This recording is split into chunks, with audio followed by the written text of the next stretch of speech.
పుంగనూరు నగిరి ప్యాలెస్లో వెలసి ఉన్న సోమేశ్వర స్వామి ఆలయం నందు శ్రీ వారాహి అమ్మవారికి ప్రత్యేక పూజలు ఈ నెల 17వ తేదీ నుంచి ప్రారంభమయ్యాయి.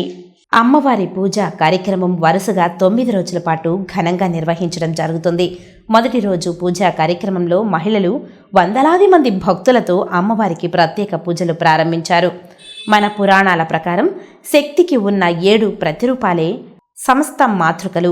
వీరే బ్రహ్మ, మహేశ్వరి, కౌమారి, వైష్ణవి, వారాహి, మహేంద్ర, చాముండీలుగా నమ్మకాల ప్రకారం 8వ మాతృకగా నారసింహని, మరికొన్ని సంప్రదాయాలలో 9వ మాతృకగా వినాయకుని ఆరాధించడం జరుగుతుంది. దుష్ట శిక్షణ కోసం భక్తులను కాచేందుకు ఈ సమస్త మాతృకలు సిద్ధంగా ఉంటారని పూర్వీకుల నమ్మకం. మంగళవారంతో ముగియనుంది. చివరి రోజు సందర్భంగా వారాహి హోమం నిర్వహించారు. ఆలయంలో శ్రీ వారాహి అమ్మవారి హోమం మంగళవారం వైభవంగా నిర్వహించారు. 9 రోజులు అమ్మవారికి ప్రత్యేక పూజలు నిర్వహించారు.